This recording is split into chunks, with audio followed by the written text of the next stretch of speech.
Hi. If we look at this graph here, the green graph here, it's a graph of sine x. We can see the period of that graph is 2 pi, i.e. it will repeat itself after 2 pi radians, okay? Now, if we wanted to make the period 1, like I've done in this blue graph here, the period is actually 1. What do we have to do to the sine function in order to do that? Well, the period of the graph y is equal to sine bx. So for the green graph, b would be 1. Okay, we can see that the period will be 2 pi divided by 1, which is 2 pi. Right. But what would I need to do if I wanted to make find b? Well, if I rearrange this, b is equal to 2 pi divided by the period. So if I want to make this period here 1, I need to do 2 pi divided by 1 and get an answer of 2 pi.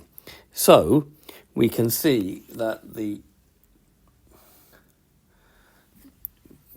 blue graph, using the idea that y is equal to sine of bx, would have to be sine of 2 pi x. That will guarantee that the period of the graph will be 1.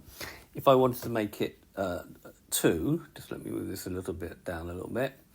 If I want to make it 2, for example, then that would be sine of pi x, because here we would have 2 pi divided by 2, which is pi. So that's how you actually change the period of the graph, is changing the number you've put in front of the variable in the b here in the equation, okay? And you can have any period that you particularly want. Let's go for 1.5, okay?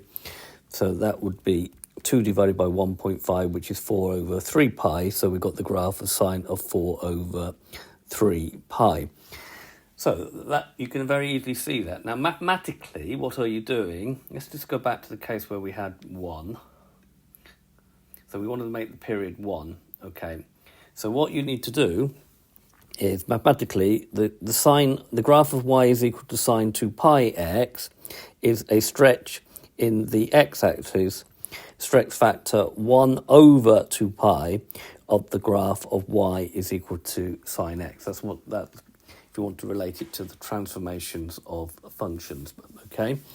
So this tells you what you need to do, what you need to put in front of a sine function in order to make the period 1, or whatever period that you want to do, by using the idea of 2 pi divided by the desired period, okay?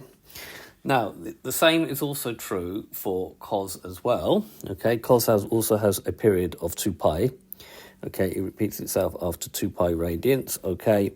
And if you look down here, you can see this blue one will repeat itself here, okay? And that's a period of 1.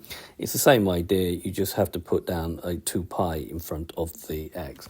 And you can change it to whatever desired period that you actually want. There's 2.5, for example, which would be 2 divided by 2.5, which is 4/5 of pi in front of x. Okay, these apps will be in the notes of the video, the links to them, both the sine and the cosine. I hope you've understand, and if you've got a time, please try to subscribe to my channel. That would be really good. Thank you very much.